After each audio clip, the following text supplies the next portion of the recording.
Hello students, welcome to today's class. Today we are starting haloalkane and haloarenes. In the class 11th, you studied a chapter called as hydrocarbons, right? Hydrocarbons में आपने देखा कि compound made up of carbon and hydrogen only. Compounds made up of carbon and hydrogen only, उसको हम लोग क्या बोलते हैं? हाइड्रोकार्बन। ठीक है, इसी के हमने दो टाइप पढ़े थे। पहला हमने पढ़ा था एल्केन। एल्केन का general formula is CnH2n+2। Now what I do, I remove one H and I add here one X. X is the halogen. X क्या है? X है हेलोजन। तो क्या होगा देखो कि यहाँ पर बन जाएगा C, तो जितने हैं उतने ही, CN थे N ही रहेंगे। H कितने थे? 2n+2। अगर आपने इसमें से एक हाइड्रोजन निकाल दिया है तो हाइड्रोजन कितने बचेंगे? 2n+1। और क्या आ गया है? X आ गया है। ठीक है, यहाँ से जो ये कंपाउंड बन के आया है इसको हम लोग क्या बोलते हैं? हेलोएल्केन। तो हेलोएल्केन को अगर डिफाइन करना हो कि हेलोएल्केन क्या होते हैं, haloalkanes are derivative of hydrocarbon in which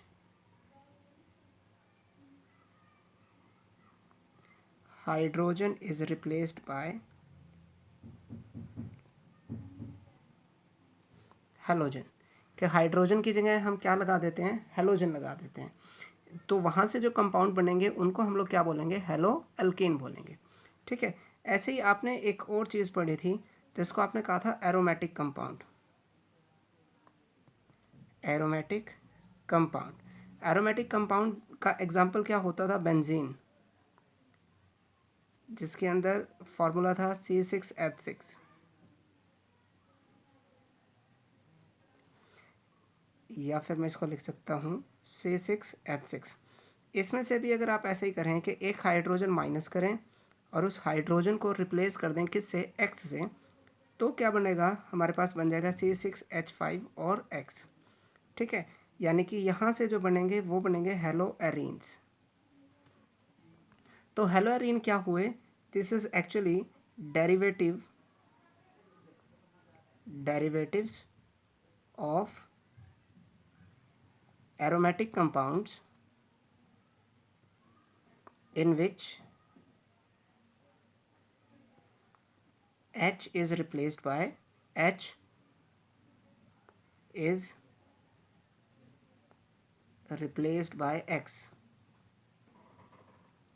ठीक है, कि H की जगह क्या आ जाएगा? X आ जाएगा। वहाँ से जो कंपाउंड बनेंगे उनको क्या बोलेंगे? हेलोएरीन्स। तो चैप्टर का नाम क्या है? चैप्टर का नाम है हेलोएल्केन एंड हेलोएरीन्स। तो इसमें हमें पहले समझना था कि हेलोएल्केन क्या होता है, हेलोएल्केन क्या होता है। ठीक है, now let's move on to the classification.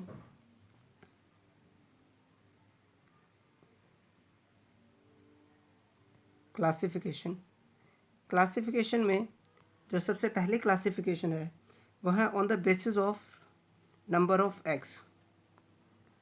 On the basis of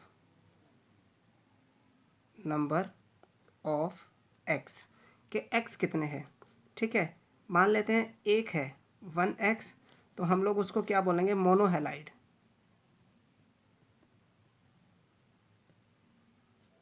ठीक है, जैसे CH3 CH2 Cl, इसका नाम क्या है? Chloroethane.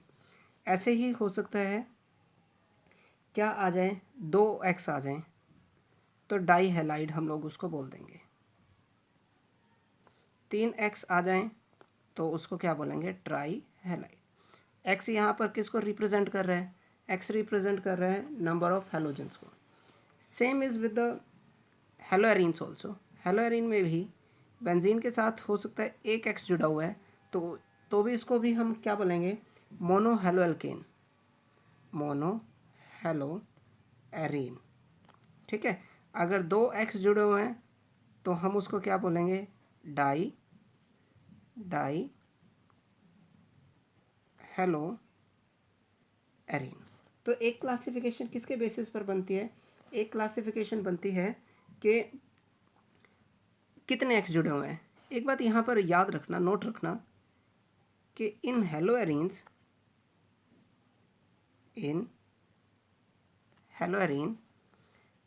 X is attached with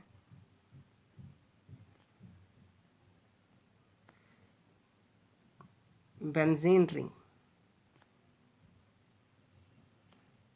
directly. ठीक है, कि बेंजीन रिंग के साथ सीधा सीधा बॉन्ड बना हुआ होगा किसका, X का। ठीक है, चलिए दूसरे टाइप की क्लासिफिकेशन देख लेते हैं हम। सेकंड टाइप की क्लासिफिकेशन है on the basis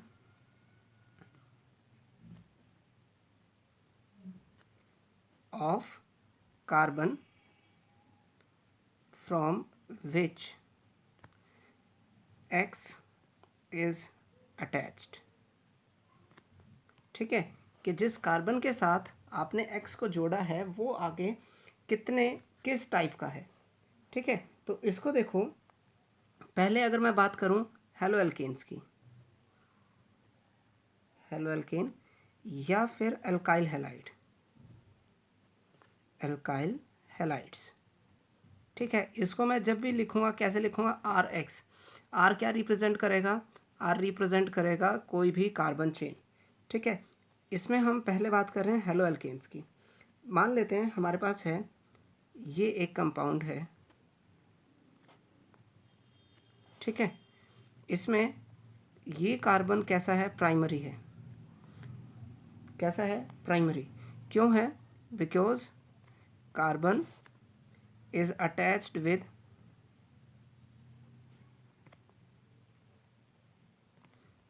only one other carbon, के दूसरे सिर्फ एक कार्बन के साथ जुड़ा हुआ है।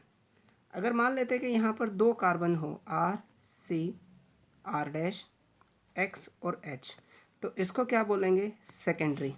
ऐसे ही अगर वो तीन के साथ जुड़ा होगा तो उसको हम लोग क्या बोलेंगे, टर्चरी। देखो यहाँ पर मैंने एक बार यूज़ किया R', दूसरी बार यूज़ कर रहा हूँ R'। इट इंडिकेट्स कि ये क्या है, अलग अलग ग्रुप है। अगर ये सेम भी हो तो भी हमें कोई फ़र्क नहीं पड़ता, हमें सिर्फ ये देखना है कि जिस कार्बन के साथ X है, जिस भी कार्बन के साथ X है, कि भाई ये X इस कार्बन के साथ है, ये दूसरे सीधा सीधा दूसरे कितने कार्बन के साथ जुड़ा हुआ है।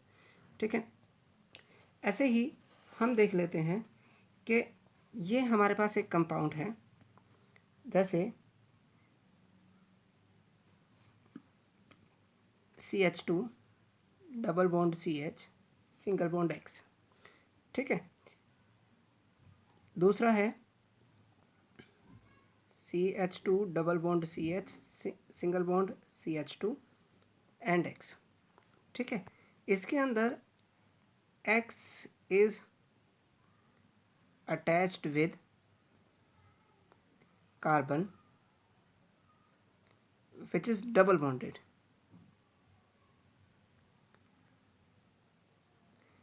इस टाइप के कंपाउंड्स को हम लोग क्या बोलते हैं, इस टाइप के कंपाउंड्स को हम लोग बोलते हैं विनाइलिक हैलाइड्स। क्या बोलेंगे, विनाइलिक हैलाइड्स। इसके अंदर देखें कि X is attached with carbon, attached with carbon next to double bonded.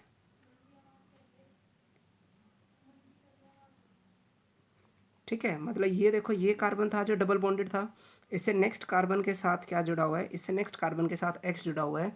तो ऐसे कंपाउंड्स को हम लोग क्या बोलते हैं, एलाइलिक हैलाइड्स। ऐसे कंपाउंड्स को क्या बोलेंगे, allylic halide.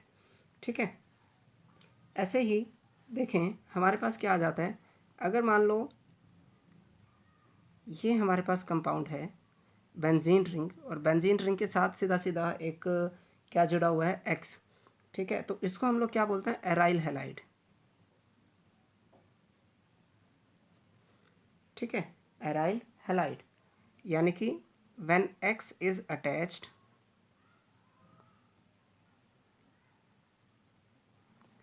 with carbon of aromatic ring, X is attached with the carbon of aromatic ring।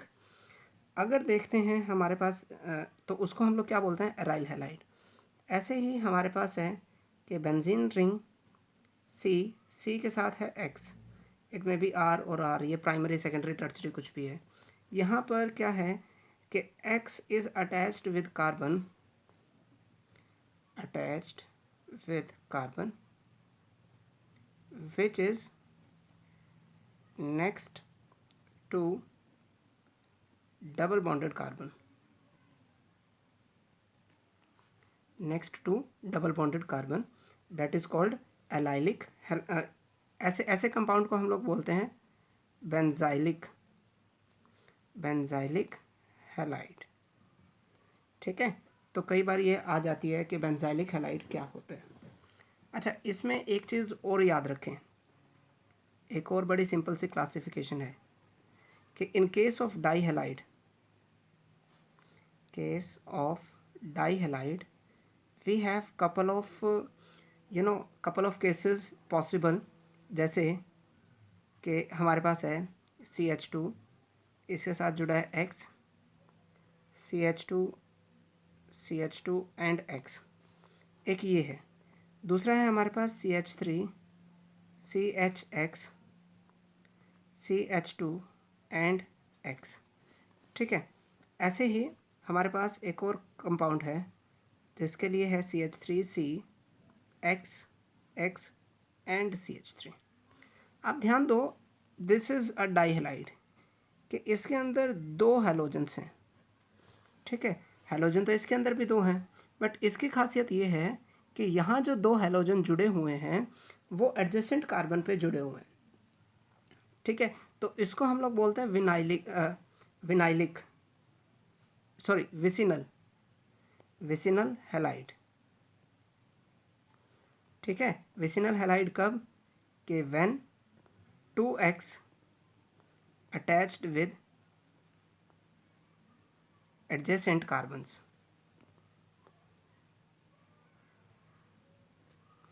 ठीक है, इसके अंदर क्या है, इसके अंदर है कि 2x attached with same carbon, इसको हम लोग क्या बोलते हैं, जेमिनल डाईहैलाइड। है तीनों ही डाईहैलाइड, बस हमने क्या कर रखा है कि भाई पोजीशन देख रखी है कि एडजेसेंट है या फिर वो एक ही कार्बन के साथ जुड़ा हुआ है, तो हमने उसको अलग अलग नाम दे रखा है। बस ये जेमिनल और vicinal nothing but you can consider it as the positions of halogens. ठीक है, पोजीशन ऑफ हैलोजन। तो चलिए थोड़ा सा आगे मूव करेंगे हम। हमारे पास नेक्स्ट आ जाता है कि भाई देयर विल बी, अगर मैं बात करूं केमिकल रिएक्शंस की या प्रिपरेशंस की, there will be a bond in which X is attached with carbon,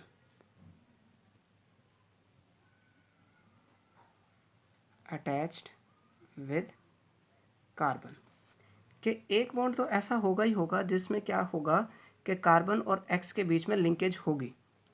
ठीक है, अब इसमें देखें हम ऐसे बॉन्ड को क्या दिखा रहे हैं, ऐसे कुछ करके दिखा रहे हैं कि यहाँ पर जो कनेक्टिविटी है it may B tertiary, it may B secondary, it may be primary, कुछ भी हो सकता है, बट हमारा जो मेन मकसद है वो किसको ध्यान देना है, इसको है। ठीक है, इसके अंदर देखें X is more electronegative, and X is more electronegative, तो इसका मतलब है bonded electron will be towards X and hence X acquire partial negative charge,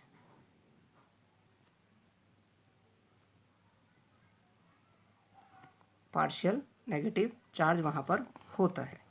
ठीक है, देखें क्या है, क्या मैं कह रहा हूँ बात, मैं कह रहा हूँ C और X, क्योंकि X की इलेक्ट्रोनेगेटिविटी ज़्यादा है तो ये जो बॉन्ड के इलेक्ट्रॉन होंगे वो इसकी तरफ ज़्यादा होंगे, इसके ऊपर नेगेटिव और इसके ऊपर पॉजिटिव। इसका मतलब ये हो गया कि जो CX बॉन्ड है that is polar.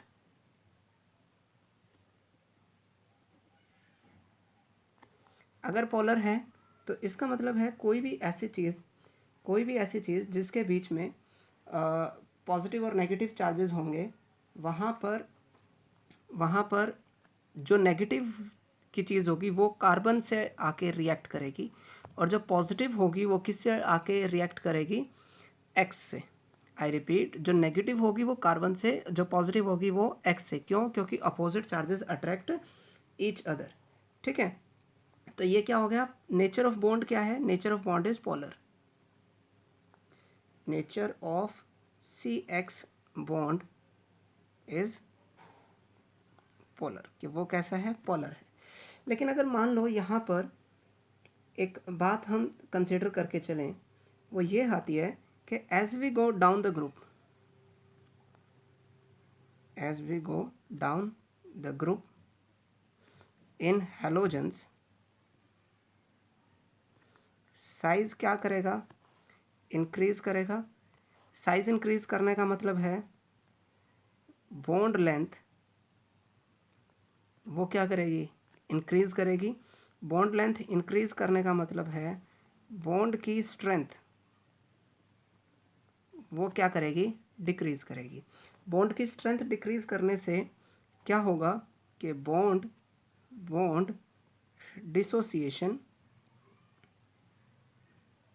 Dissociation enthalpy will be low. Bond dissociation enthalpy क्या होती रहेगी, कम होती रहेगी। यानी कि डाउन द ग्रुप रिएक्टिविटी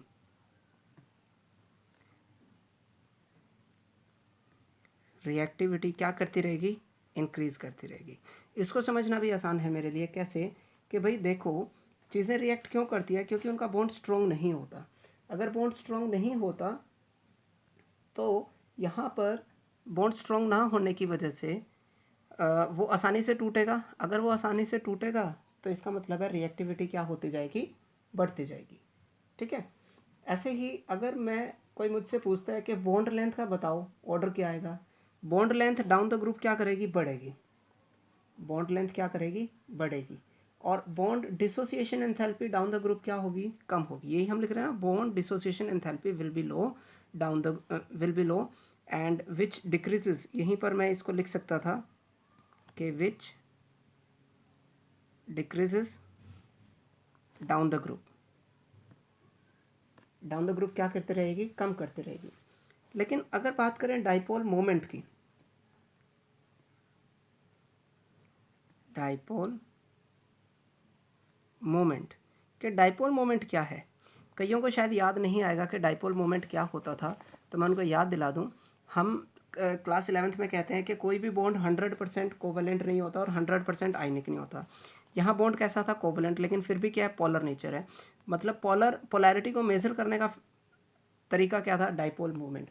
अब जो डाइपोल मोमेंट का ऑर्डर है वो क्या है, C, और Cl का बॉन्ड जो है वो सबसे ज़्यादा डाइपोल है, इसका डाइपोल मोमेंट सबसे ज़्यादा है। ठीक है, उससे कम आता है कार्बन और फ्लोरीन का, फिर आता है कार्बन ब्रोमीन, फिर आता है कार्बन आयोडीन। ठीक है, देखो इसको समझो ना कि भाई X का चार्ज नेगेटिव है तो डाउन द ग्रुप क्या कर जाएगा, डाइपोल मोमेंट लगातार कम करता रहेगा। अब इस पर क्वेश्चन आ सकता है कि CCl सबसे ज़्यादा क्यों होता है, क्योंकि फ्लोरीन का साइज़ बहुत छोटा होता है। छोटा होने का मतलब है वो इलेक्ट्रॉन को अपनी तरफ ज़्यादा खींचना पसंद नहीं करता, मतलब वो F नेगेटिव की फॉर्म में नहीं जाएगा इतनी आसानी से। ठीक है, so this is all for the day. आज हमने क्या सीखा, आज हमने सीखा किसके बारे में, हमने सीखा कि हेलो एल्केन हेलो एरीन होते क्या हैं और इसके डिफरेंट टाइप्स क्या है। नेक्स्ट वीडियो में हम किसकी बात करेंगे, हम बात करेंगे कि भाई प्रिपरेशन के कौन कौन से तरीके हमारे पास होते हैं। ठीक है, we will talk about the methods of preparation. So till then all the very best, don't forget to like, share and subscribe, and in the case of any problem you can leave your comment in the comment section. So मिलते हैं next time.